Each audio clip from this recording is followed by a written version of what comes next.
Welcome back to the Spellfire Club, where we talk anything and everything Dungeons and Dragons.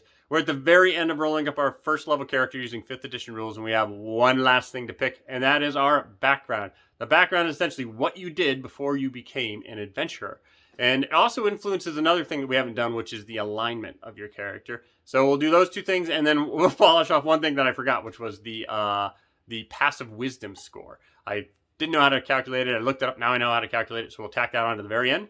And that'll be it. Your character will be ready to play, other than putting in a name for your character. Okay, so without further ado, let's get rolling. All right, welcome back. We are in the middle of, well, actually at the very end of rolling up our first level character in 5th edition Dungeons & Dragons. We have done ability scores, saving throws, skills. We filled in our equipment for like our weapons and our armor. We filled in weapon armor proficiencies. We've done armor class, initiative, speed, hit dice. We've got our equipment, which in our case is only Explorer's Pack.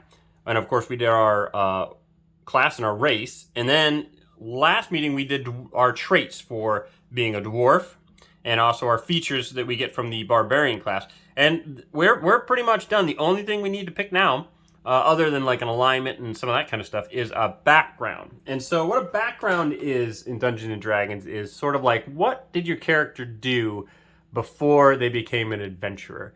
And in the barbarian's case, it's a little weird in the sense like a barbarian seems a little more than just like a class, right? A barbarian is kind of like has some idea of like your culture, right? Like a barbarian's going to live in the woods, and they're going to have like a, sort of a tribal setup to their society and stuff. So it evokes a few more things than just saying I'm a fighter or I'm a mage, right? It implies some more stuff. So it seems a little weird in the barbarian case to have to pick a background. But in all the other classes, it makes a lot of sense, right? Because you're like, okay, well, I'm a fighter, right? But then what did I do before I was a fighter, right? Was I part of a town guard? Or was I a street urchin who then joined up in the military or something like that, right? So what you did before you became your profession in adventuring profession makes sense in almost all the other cases. The barbarian's the only one where it's a little kind of fuzzy.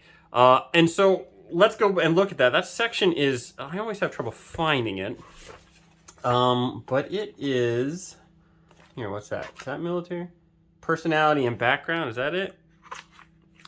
It is. Okay, so technically it starts as chapter 4 on page 121 of my section.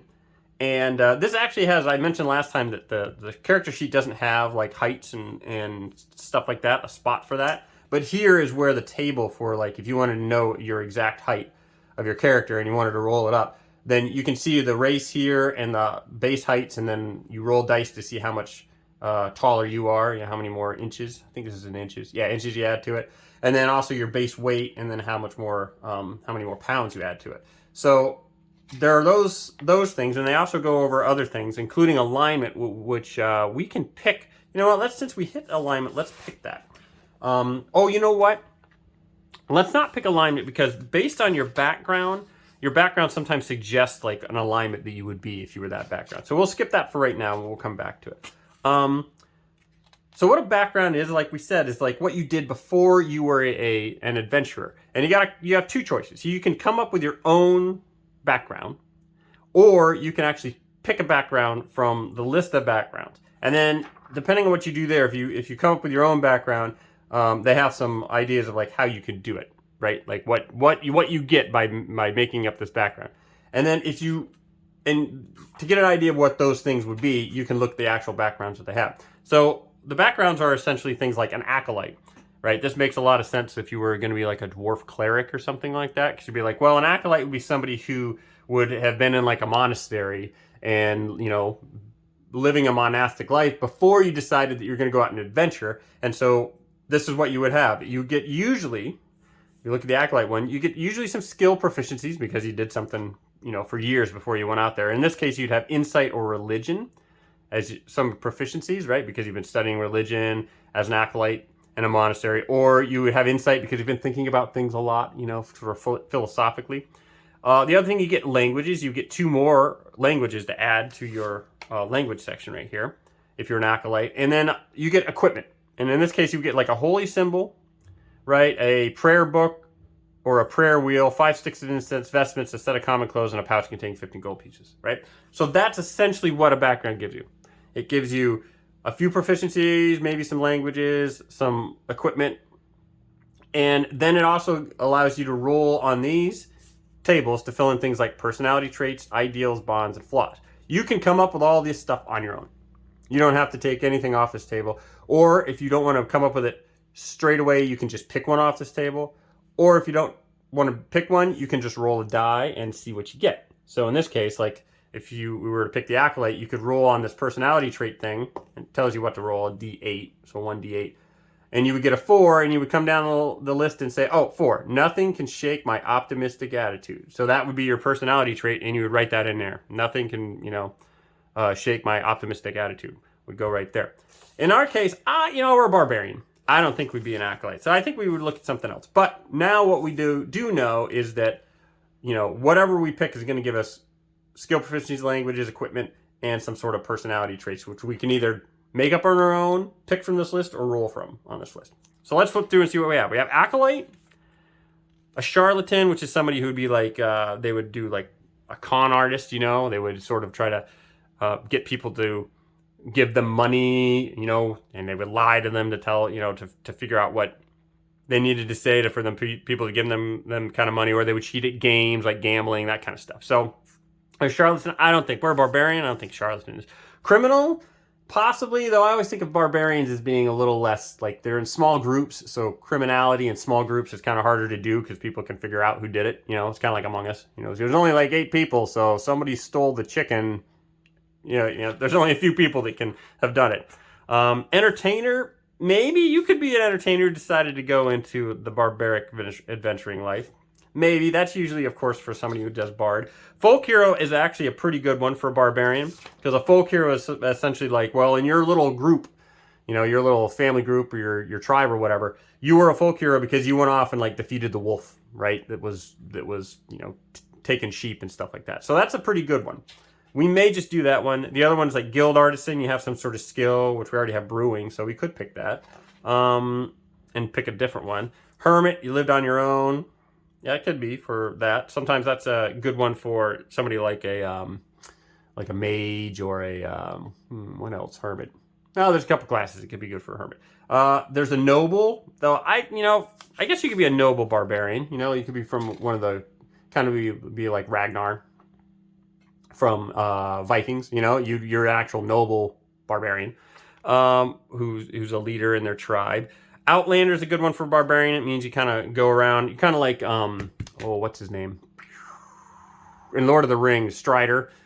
Aragorn. Aragorn was essentially an outlander, right? He was like, or a ranger kind of thing. So he was a ranger, like his class would be ranger, but he could be considered an outlander if he had, spent many years just wandering the wilderness and stuff. So that's not a bad one. Sage is somebody who's real smart, and studies a lot of texts. Probably not great for barbarian. A sailor is actually not a bad one for barbarian. You can be sort of like a barbarian pirate or just a regular sailor who decided to quit. Soldier, that could sort of work. Urchin means that you like lived on the street, and that's it. I think what we're going to do is we're going to pick the one that's probably the one I usually do when I do a barbarian, the one I pick the most, and that's folk hero. So what we are going to do is just write down our background here as folk hero. Now that we have that, we can go down and see what we get. Okay, so you can read about what it is. You come from a humble social rank, but you are destined for so much more. Already the people of your home village regard you as their champion, and your destiny calls you to stand against the tyrants and monsters that threaten the common folk everywhere. So that gives you kind of an idea of what you are. You're a barbarian mountain dwarf who has done great things in your village, but now you're ready for bigger stuff, so you've gone on the adventuring trail. Okay, so what do you get as a folk hero? Well, you come down and you get to this section that says skill proficiencies, animal handling, and survival. So, luckily, we haven't picked these. So, what we do is we get proficient in them, so we come to find animal handling and we can fill in our little bubble. But more than that, we get to add in now our proficiency bonus. And our animal handling right now is at +1. But we have a +2 for our proficiency bonus. So we add those together, and now we can do animal handling with a +3. And that would be like being able to handle a horse, or other big animals, or, just know about animals in general. because you've lived in like a village life thing. And then the other one we get is survival. That's all the way down here. So we can fill the bubble in, and we had a +1, but now since we're a folk hero, I don't know, you know, survival's an interesting one. I guess it assumes that you're from a smaller tribe, so you might know how to do this stuff, but survival gives you the ability to sort of live off the land. So now we have a +3. I had a +1, but then we added a proficiency bonus because we're now proficient, so we get a +3. So those are the two things. Tool proficiencies, we can have one type of artisan's tools and vehicles land. So notice I left space under the tools thing when I wrote down the brewer stuff, which I may change brewer. I'll tell you if I do. But we're going to put in here that we have vehicles land proficiency. So we can essentially do things like drive a cart, you know, or that kind of stuff. And then we get to pick one from the one type of artisan's tools. And now I think artisan tools, I think you got to come, is it back here? Let me look back here. It's in the tools, like equipment kind of section, I think. Oh, you know what? That's actually over here. That's always confusing to me, that the tools and some of the equipment. Oh, okay. So when it says something like that, type of artisan tools, and it took me forever to figure this out, but it's actually here in the tools section, which is on page 154. And in the tools, they have a little heading like artisan tools and musical instruments, that kind of stuff. So you can pick one thing that you're proficient in off of this entire list of tools. And I feel like, okay, we have brewer's stuff already. There's alchemists, brewer supplies we already have, calligraphy, carpenters, cartography, cobblers, cooks, glassblowers, jewelry, leather workers tools, mason tools, painters, potters, smiths, tinkerers tools, weavers, and woodcarvers tools. I think I'm going to go with leather workers tools. That'll let me make leather type stuff, like little leather bags and everything. So I'm going to write that here. Tool proficiencies, leather working. All right, leather working, and what does it say? Tool proficiencies, any type of artisan's tools, or one type of artisan tools, got that, and vehicle land. Okay, so it doesn't say you have the tools necessarily, but you're proficient in them. Oh, wait, never mind. The equipment section says a set of artisan tools, one of your choice. So we can add that in. We can do leather working tools in our equipment section.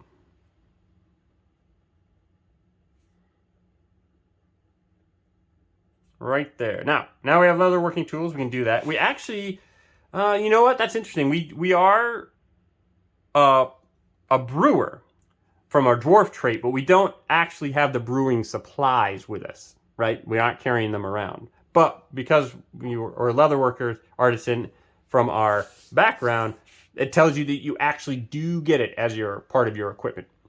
So that's important. So we have leather working tools, but even though we're a brewer, we don't have brewer stuff yet. We could buy it later, you know, looking at the price on that list or whatever, or come across it somewhere and use it. But we don't actually have it. In this case, we only have the artisan tools that we chose, which is leather working tools. And then we have a shovel. Okay. I'm not sure why we have a shovel. That's always been a weird one for me. An iron pot, which is weird because an iron pot would be ridiculously heavy. So you're probably not going to be carrying it around, but we'll put it in there. A set of common clothes. I usually just do common clothes, you know, because I assume you have all of them. Common clothes.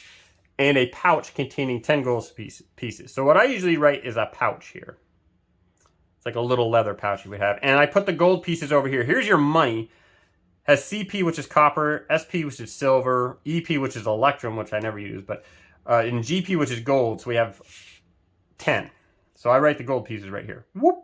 And then PP, which is platinum. So that is it.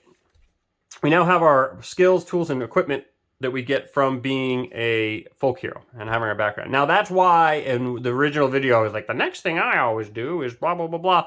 And I said I picked my background because it gave you some skills. In this case, we didn't have to worry about it because we already had survival, or we didn't have survival and we didn't have animal handling. But if you did have some collision, if somebody said, if you came to this point and you said one of the skills that, you know, the background gave you was athletics, and you went over here and said, oh, look, I already have athletics from my class. Then what you do is you keep that filled in. But because you got it from your background, you go back to your class and you get to pick something else off that list.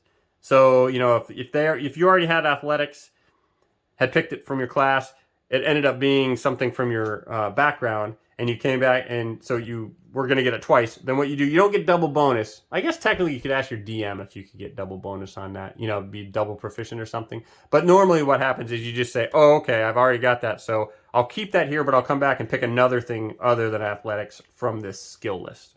Okay, so you don't lose it if you've already done it. You just go back and pick one based off your class. All right, now, all right, where were we? Okay, so the next thing is your defining events. And essentially what these things, the defining event, actually, you know what? Yeah, defining event is actually special for the folk hero. It's not one of the features, or not one of the like characteristics or traits or whatnot. And so the defining event for this, you can either pick one off this list, since it's a background, or you can come up with your own, okay? I'll just roll the die, or you can roll the die to do it, sorry. So you can come up with your own if you have some idea what your history is for your character.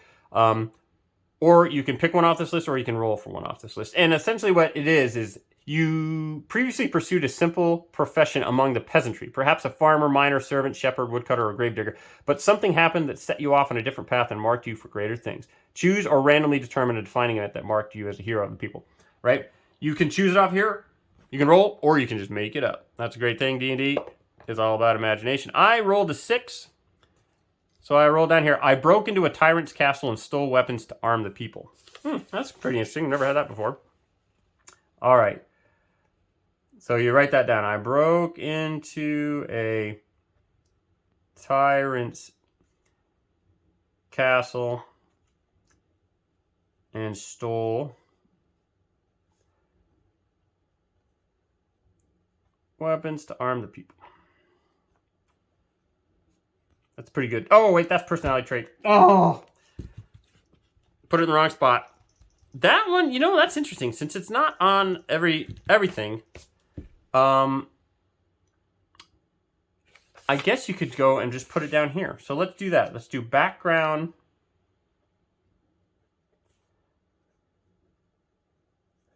We'll call this like feature, I guess. And we'll underline that here. All right, background features. Okay, so here we can do defining event and write that in here.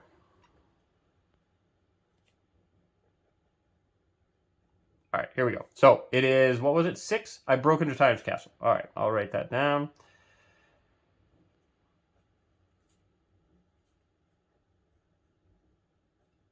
It doesn't really give you anything other than an idea of what your character might be motivated by, right? Because then if you're in a, let's say you're in another role-playing situation, you're in the game, and you stumble upon a village that's being oppressed by a tyrant. Well, you know, a different character might say, well, that's their problem, blah, blah, blah, blah. But you would have this history of like, well, you know what we do with tyrants? We bust into their castle and steal their stuff, right? That's kind of what this tells you might want to do if this character were to encounter that. Right, gives you an idea of how to role play them. And then the next thing, so that was defining event for being a folk hero. The next feature that we get is rustic hospitality. I'll just write it down. I actually don't normally fill in anything other than writing rustic hospitality down, because if you read it, it says, since you come from the ranks of the common folk, you fit in among them with ease. You can find a place to hide, rest, or recuperate among other commoners, unless you have shown yourself to be a danger to them. They will shield you from the law or anyone else searching for you, though they will not risk their lives for you. So essentially, if you walk into a little village and there's a bunch of peasants around, you can be like, oh, hey, how you guys doing? You know where I can sleep? And somebody says, sure, you can sleep in my, in my barn or whatever, right? And then here, have a meal or whatnot. So, because you're just like part of the common folk. So that's good to have if you're, traveling around as an adventurer in friendly territory. If it's unfriendly territory, right, where they think that you're a danger to them for some reason, then they won't help you out. So it's essentially just like people are nice, like commoners are nice to you because they recognize you as another commoner. All right, and then the other thing are suggested characteristics, and that fills in this stuff up here, which I started to fill in incorrectly just a second ago. And that is your personality trait, your ideal, your bond, and your flaw. Again, you can just make yours up. You can pick off this table, or you can just roll on a table. I'll roll on it just to see, because I always like to make up random characters and figure out how to role play them. A 6 again, which is For personality trait, thinking is for other people. I prefer action. That's actually pretty good. Thinking is for other people.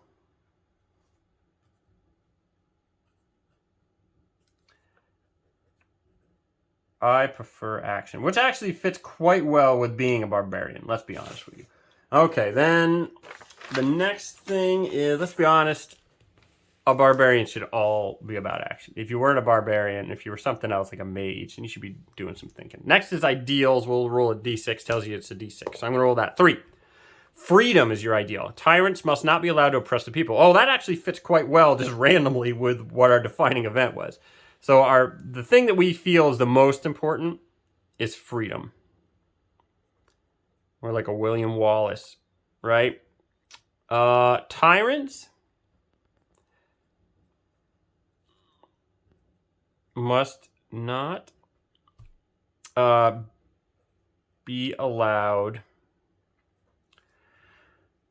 to oppress the people. Now, notice how I skipped picking my alignment. And the reason I did is because with your ideal, they give you an idea of what kind of alignment that sort of ideal would go with. So chaotic, right? So like a tyrant might be a tyrant, but they might be very lawful, right? They might just have a very harsh law. So if you were very lawful, you're like, well, he's a tyrant, but he's going by the law, right? So you might not be, that would be like lawful neutral, right? They're not lawful neutral, not lawful good would say, well, he's kind of a tyrant, but he is being lawful, so I can't, I'm torn. Whereas if your ideal is freedom, you're going to be like, you know what? He's a tyrant. People should be free to live whatever, not under all these rules. So you're not really supportive of being lawful. You're more supportive of being chaotic in the sense of rules don't matter as much as people's freedom, right? Their ability to be free. So that gives you an idea of what kind of alignment. So we should probably be some sort of chaotic alignment. And alignment usually goes like lawful good, chaotic good, neutral good, or whatever, So I'm going to put chaotic in there. And then we'll pick the second half, because there's usually two parts to an alignment, later. So I'll put chaotic in there because they suggested that for the ideal. Now the next thing is a d6, and we get a 5, and that is for our bond. I protect those who cannot protect themselves. Oh, that's pretty nice. So I protect those, which goes with everything. Who. I protect those who cannot.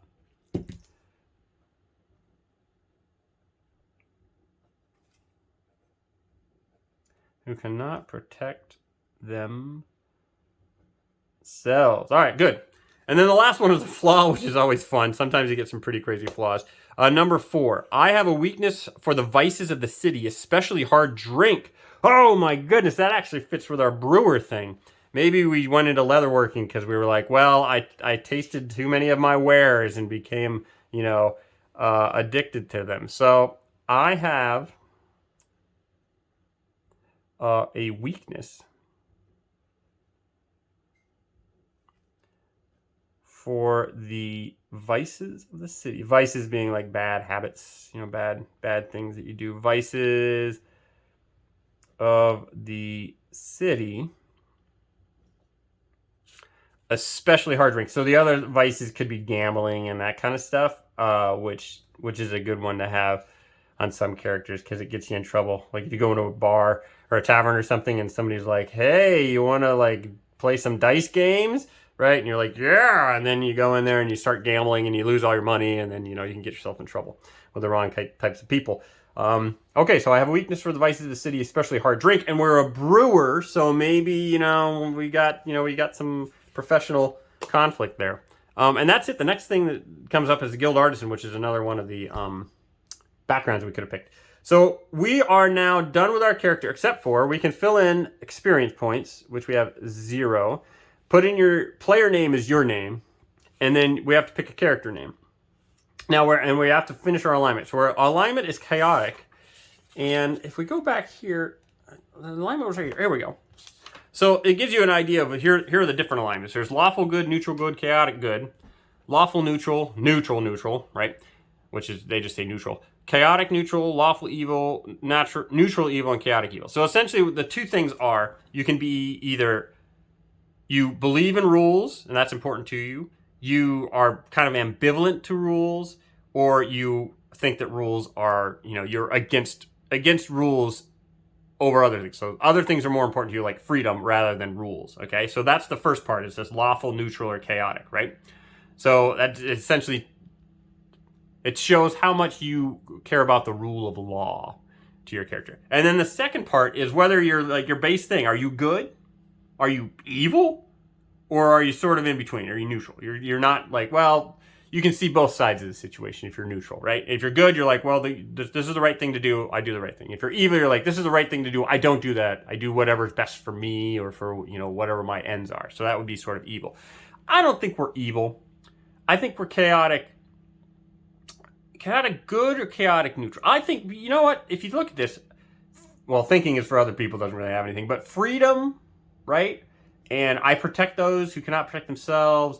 And then you have your weakness, which is a vice of like hard drink and stuff. But I think that in this case, we're probably good, right? If we try to protect people who can't protect themselves, and we try to, make people free from a tyrant, I'd say we're good, right? So I'd say our alignment will be chaotic good. All right, that's it. Now we only need a character name. I grew up in the 80s. So the 80s was all about naming characters after stuff. Like in Transformers, original Transformers, there was Brawn. And Brawn was named Brawn because he was like this tough guy, right? And then there was like Cliff Jumper. Cliff Jumper was named Cliff Jumper because Cliff Jumper would do crazy things like jump off cliffs. He'd be like, I'm going to try to, shoot Megatron with a rocket launcher in the first episode. So that's how I usually name my characters. Now, this character is actually quite good. But we do know we have a vice, which is hard drink. And we also have, we have skills in brewing and leatherworking. And we're barbarian. We like axes. How about, and you can also come up like, for character names, I should point this out. I never do this, but they actually have suggestions in the race section for what you should do your characters. Like suggested names. Let's see here. Yes, dwarf names. So if you can't really come up with one, you can pick one off this list. Or you can come up with your own. I'll pick one off this list. Usually I come up with a kind of weird, funny name. But in this case, I'll just pick one off. So male names or female names, and then clan names. So a clan name would be like your last name. Should this be a male or a female dwarf? I'm feeling like it's a female dwarf. So let's pick a female dwarf name. And then we will pick a last name off of that. Let's say, there's like Amber, Arton, Audhild, Cathra, Helja, Rizwin. Mardred sounds pretty cool. Let's call her Mardred. Mardred. And they have clan names like Baldurk and Battlehammer and Brawn Anvil. That's pretty cool. So those are pretty cool. But you know what? She also has brewing stuff. So Mardred, Brewmeister. Let's do that. Brewmeister. She comes from it's like a, what do you call that? A profession name. Like people who have last name Wheeler. Sometimes their last name's Wheeler because their ancestors, like people, back in the day, that's what they did. They made wheels, right? And if somebody's last name is Smith, their last name's Smith because, might be because, well, their ancestors were blacksmiths. And so they got the last name of whatever profession they had. So she is a brewer. So her name's going to be Mardred Brewmeister. And then that's it. We are actually completely done with our character. And when we go through some of the stuff of like how to play a round of like combat and do that kind of stuff, I'll tell you what things like this inspiration do. And that's pretty much it. Temp hit points, I can explain what those do and what the death saves and all that stuff do. Oh, we never did passive wisdom. Holy cow. So I had to look this up. That's why I didn't do it during that thing. But the passive wisdom score is essentially, it starts as a 10. Then you add in any skill bonus that you would have for perception. So you come here and find your perception skill. And your bonus for it would get added to this. And in this case, it's a +1. So the real way you do passive wisdom is you say, it's a 10 plus my wisdom bonus, right? and then you go over and see if you're proficient in it. And then if you are proficient in it, you add your proficiency bonus. Okay. But a shortcut is the fact that, well, if you've already done your skills and everything correctly, you will have filled in this bubble to see if you're proficient and change the modifier over here to a plus whatever based on your proficiency. So you can just come up here and figure it out. So it's a 10 plus whatever your perception skill is. So in this case, 10 plus 1. So I have an 11 for passive perception or passive wisdom perception check. So sometimes the DM will be like, everybody roll a die, or like, what's your wisdom, and then you might roll the die in secret, and then they'll look to see if your passive wisdom, whatever they roll, is like higher than your passive wisdom or not. And then if it is, then you don't see something. If it's less, then you might notice something. But that's it. Otherwise, we're done. We have Mardred Brewmeister ready to go to play in any D&D game, and yeah, we will go about explaining how some of these things work in a game in some future meetings. So, without further ado, let's get rolling. Or rather, let's get rolling.